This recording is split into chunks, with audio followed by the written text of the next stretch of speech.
stuff comes up. I mean, when you're playing a big game and you're aggressively scaling a business, there's a lot of personal growth that happens, and it's not all pretty. I mean, it can trigger insecurities that might be really old for you that you need to get complete. So being able to communicate, to really take the story out of it and just communicate honestly with what happened and what we made it mean that made us upset has been so huge. Welcome to the Balance Boldly podcast for ambitious women in business and a few brave men. I'm Naketa Thigpen, your host and balance and relationship advisor, partnering with you to change the narrative so we can amplify intimacy within and across your relationships, and you can finally have the freedom, flexibility, and confidence to thrive in work life and in love. Well, here we are. We are halfway through the most long-awaited season, at least for me and for all of you who have been writing, for season 22. I am more than excited. My heart is overflowing. I am so full to the brim with all the love and endearment and just everything that has flowed our way because we are walking out our talk. We are doing the same things that we are talking about here in season 22, fully living what you teach. That's why we were extremely intentional on making sure that every single expert that we were privileged and honored to be able to bring to you on the Balance Boldly podcast show exactly matches up to what he or she is preaching and teaching and living in the world. We are human, we all make mistakes, and we are all capable of phenomenal greatness. The most important thing we can do is to be honest about what we're putting out in the world and trying to be a true representation of that and mirror what we're teaching other people, right? There's nothing worse than having a 5-star chef that goes home and doesn't eat good stuff, right? Like there's nothing worse than that. You want to know that they are actually living what they're preaching to you. So I am excited to bring to you Margy Feldhuhn. She is phenomenal. I love her energy already. She doesn't even know that we have deeper connections than she realized, just because some people on her team are like my professional colleague BFFs, by the way. So I'm really excited to bring you guys to her. I was going to say that in reverse. She is the co-owner of Interview Connections and joined the company back in 2016 when she partnered with Jessica Rose, that some of you may already know. They quickly scaled the business to 7 figures. That's the power of strategic partnership, y'all. So if you were sitting and waiting and wondering when you should finally partner up with someone who you know is a beast and the best at what they do, true example sitting right here. Outside of work, Margy is very active in animal rescue and organizes a yearly fundraiser called Art for Animals. In 2019, she was recognized for her efforts with a Humane Heroes Award. Look at me, I can't talk. When she's not busy rescuing pets in need, you can find her listening to true crime podcasts or strolling around town with her blind senior dog, Harold, in the front of the pack. Welcome, Margy, to the Balance Boldly podcast. How are you today? I'm great. Thank you so much for having me, Naketa. Absolutely. You know, I'm like cracking up over the fact that I can't talk this morning, considering who I'm talking to, because you do these things all day long, just making sure that you're partnering the right people together. So I would love for you to share just a little bit about what you have going on at Interview Connections and anything else that's pulling you forth in the world right now. Absolutely. So at Interview Connections, we are the leading guest booking agency. So we book entrepreneurs as guests on other people's podcasts to grow their brand, for high-end networking with hosts, and virtual speaking opportunities to get more clients. And we have been doing this since 2013, which is not old for a normal business, but for a business in the podcasting space, we are pretty old. Yeah. Yeah, so we've been doing this for so long. We live and breathe podcast guesting. And obviously, since I'm here, Jess and I both also use the strategy. So we are on at least 4 shows per month, every month as a guest. So you talk about walking your talk. You are literally a product of the product, like the old, what is that, the wig, the product for men? You know what I'm talking about, the hair club for men? Yes. You are a product of the product. I love that you guys are doing that. And you've been doing it, you know, at this point, nearly a decade. Yes. which I totally respect because that is long in the podcast world. We started podcasting in 2012 and we're just trying to figure out the figure outables when we began, and you kind of grow from your mistakes and you learn to really accept the connection of really phenomenal people and not let go outside of just interviewing with them, which I'm sure you can relate to. Yes, definitely. And I love that you've been doing this since 2012. That is so early and so amazing. I know it was a plus minus, right, to being on the side of early adoption, if that's the right phrasing, because I'm sure you guys experienced that too. Coming out early, you had this great gift that really is you save people time, you save them money, you save them energy, so they can just show up and be their full selves at what they do, instead of having to work, with all the kind of technical pieces of connecting with other podcast hosts and filtering and vetting, what shows they should be on. You guys take that harder, maybe less appealing part to the talent out for them. But I know I'm assuming, I'm going to make an assumption that there's a lot of people in the beginning of your role who just didn't understand what it was that you guys were doing. Yes. And we still get that, less so, but we get a lot of people who are like, oh, okay, so you have a podcast. Like the business is that you have a podcast. And we're like, no, that's not the business. We book people as guests. People definitely understand it more and more now. But in the beginning, Jess really had to explain it and people really didn't understand. There was a lot of educating of the market that had to happen and still has to happen. We're constantly revising our Facebook ad copy because it's like we really need to spell it out that it's to be a guest on other people's shows, or we get comments like, well, I don't have a podcast. And we're like, okay, time to revise it. There's the old adage of reading is fundamental too, because a lot of us don't necessarily, and I say us because I'm trying to be generous, but because I read a lot, but there's a lot of people who just don't read the details of, I clearly said that I can help book you, kind of like a speaker's bureau, right? You're a podcast bureau. You're matching really good talent with, hosts that are looking for really good guests. It makes absolute sense, like in a sentence with no question. But when you're not reading it and you just see podcasts, you immediately think like, oh, well, I'm either not qualified because I don't have a podcast, and that's what they must be talking about because they didn't finish reading the advertisement, right? Like it's beyond hilarious. Yes, it's definitely, it says it so many places, but we're constantly, and communication is huge, like with the market and with our own team. And it really is. Yes, mostly it's people not reading because it does say it multiple times. But at the same time, as a leader, you can't just say, well, these people are dumb, they're not reading. It's like, if the market's not getting the message, I'm doing something wrong. So how do we say it differently? How do we say it earlier? How do we say it more? Right, absolutely. And that makes really good branded sense for you guys, because part of the core of your market is helping people communicate their message better, right? Like yes.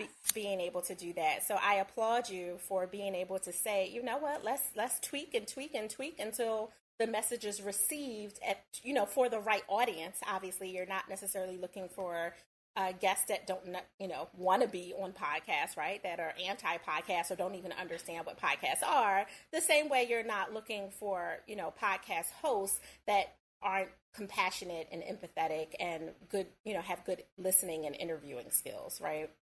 Absolutely. We put a lot of effort into the types of clients that we work with and the types of hosts that we pitch. And we are very selective with who we work with. We work with well-established entrepreneurs who are already at and above that multi 6, 7, 8-figure revenue level, who truly are experts and have a lot of value to offer. And then the hosts we're pitching them to are hosts like yourself, who are incredible entrepreneurs in their own right, have a great show, are super professional. And that's really important. Yeah, absolutely. Because you have two clients basically, right? Yes. Yeah, which makes it, fun, but also can be a challenge just to make sure that you have a good match. So you are doing a lot of talking, a lot, right? Like, in your job, like in your profession, you have a lot of talking that you have to do because you are a matchmaker. If I had to categorize you as something that, people wouldn't necessarily not connect you and say like, well, what exactly? She's a matchmaker, matching great podcast hosts to great podcast guests. Like she's a matchmaker. And with that, you're putting out a lot of energy. You're doing a lot of filtering. You're doing a lot of reading, and you're also doing a lot of communicating in your quote unquote day job. So on the other side of your life, I would love for you to share with the listeners, like, what does that look like for you? Are you like really quiet and just be playful with Harold, sitting outside and taking walks? Are you finding yourself like being pulled towards things that don't require you to have to read and filter and vet and, communicate as much? I love that question. I mean, I'm really chatty. Like throughout school was getting kicked out of class for talking to my neighbor too much. And like I could never sit next to my closest friends in any class because every teacher knew that I just couldn't help myself and I couldn't be quiet. So, and I mean, to all those teachers who said that chatting would never get me anywhere. Look at you now, honey. Look at you Yeah. now. Yeah. But I love the idea of like, what does that look like in my personal life? Because I'm talking so much. That's really cool. And I don't think I think about that enough. Mm-hmm. I would say I actually am an introvert. I'm pretty much on the line. I love chatting, but I don't talk to very many people. I have very much an inner circle of people who I've been really close with for a really long time, and I want to talk to them all nonstop. But I don't find that outside of work, I have a ton of energy for small talk or talking to people that I don't already know really well. And I definitely like when I stop working to read. I read a lot of fiction, actually, like mysteries. I love that escape of just Mm-hmm. reading fiction and being with the animals too. Part of why I love animals so much is it's so recharging to spend time with them, and probably partly because there is no pressure to like talk or say the right thing. That makes sense. No, I love that. I'm laughing so much because I totally get that on lots of levels. Sometimes you just don't want that heavier expectation to, have to show up so fully all the time, right? Like you just want to be able to, fill your cup back up. And if filling your cup includes, spending that loving, very intentional time with Harold or with friends and family that they're not expecting you to, do cartwheels and stand on your head, for every conversation, it has to be, something that's beyond fulfilling to know that you can just sit and actually listen and not, have to put on your expert hat 24/7. Exactly. And I love like law of attraction, stuff like that. And I'm a Yeah. big believer that if you're always putting stuff out, you're not taking time to receive. And I think it's really important to be receiving and receiving energy and good feeling and all that stuff, that good stuff that you're attracting. So I think there has to be that balance.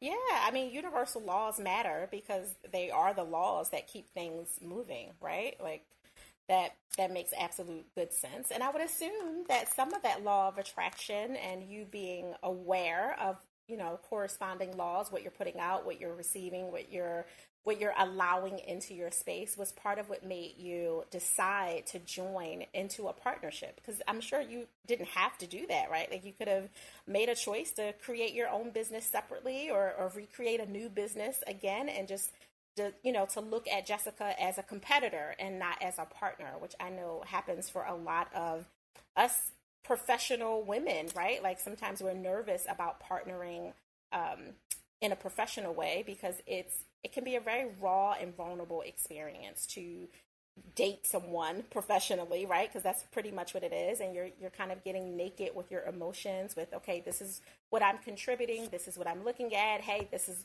financially what I'm going to do. Like, what was that experience like for you?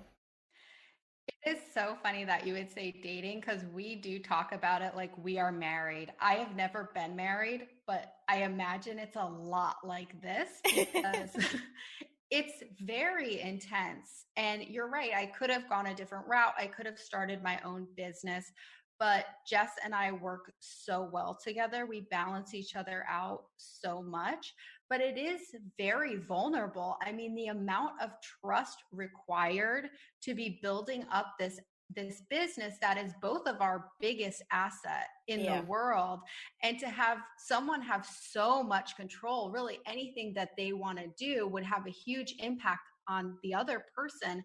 So it takes a huge amount of trust. And the fact that Jess has such strong integrity, she is so authentic, she is such a straight shooter, really made it not scary. And I wouldn't call myself, I'm not someone who's really trusting or naive. I grew up with two lawyers as parents. So my Mm. first thought is that everything is a scam. Right, right. So, but she really made it easy. And a big part of it too was that we started doing personal development together from the very beginning. And that was huge because we were really in sync. We both valued personal development and we could speak the same language.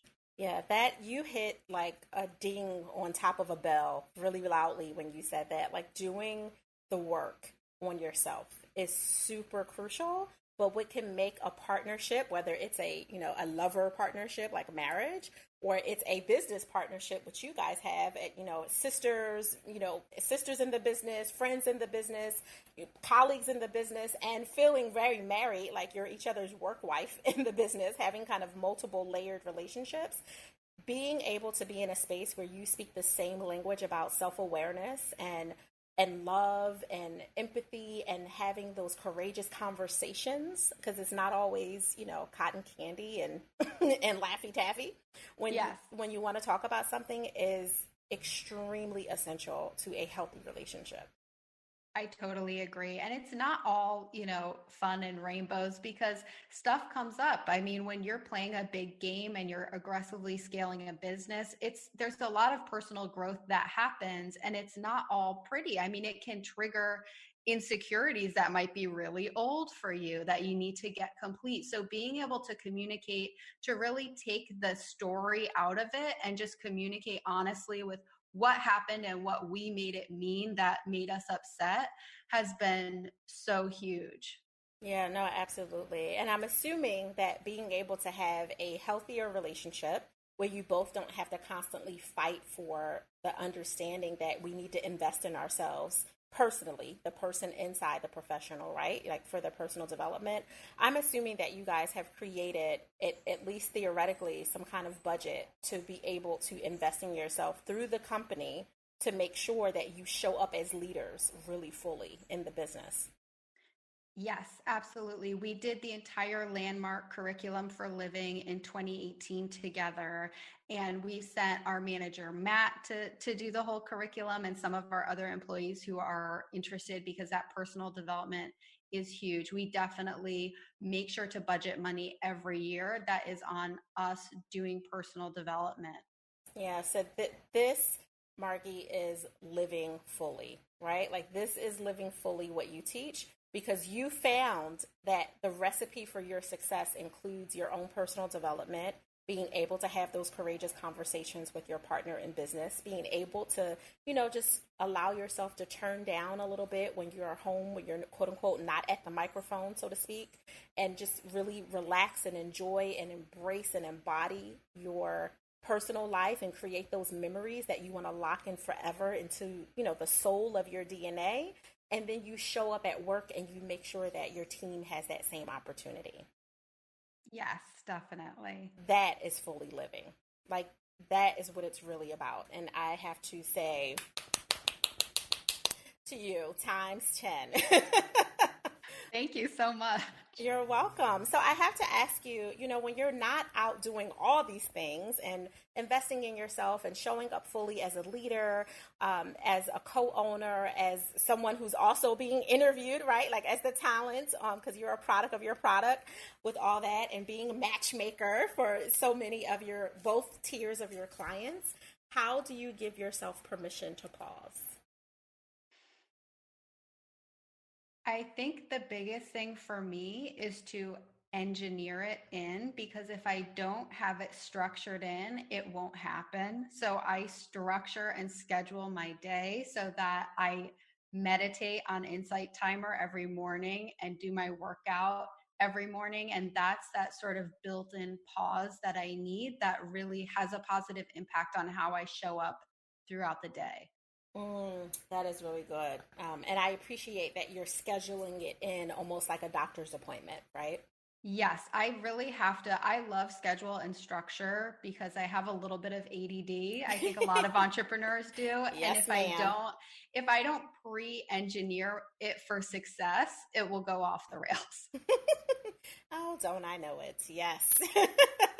You definitely, you're talking my language right there. I always tease and say I'm a psychotherapist that has a little undiagnosed ADD. So, which is always fun at parties. So how can people connect with you, Margy, to get more information, not just on Interview Connections, but if they want to follow and fan you?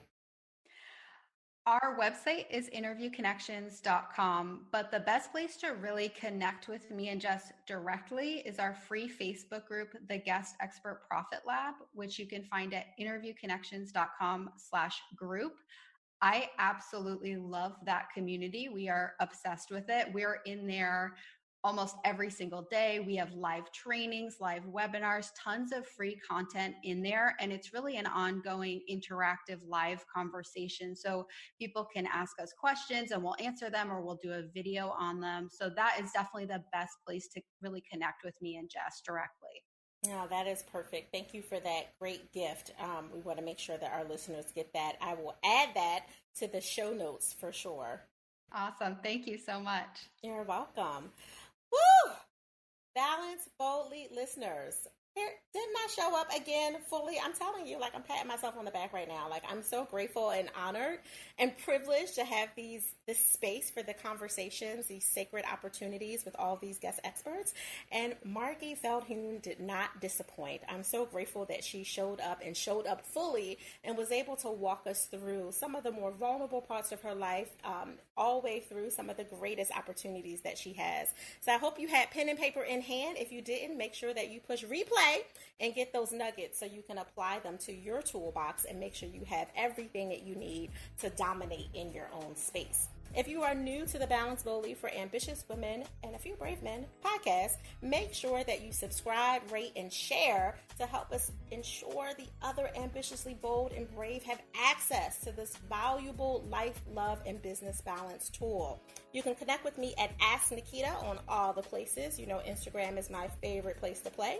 And if you have not, for some reason, picked up my survivor memoir and personal transformation story, Selfish, Permission to Pause, Live, Love, and Laugh Your Way to Joy, well, it's never too late to do it. Make sure you go to wherever books are sold, Amazon, Barnes & Nobles, all the places, and grab you a copy and gift it to someone you love, because I've already been told that it has definitely been a book that was waiting for the reader. In the interim, I want you to go, create your balance and create your joy, but remember, do it boldly. Thank you for listening.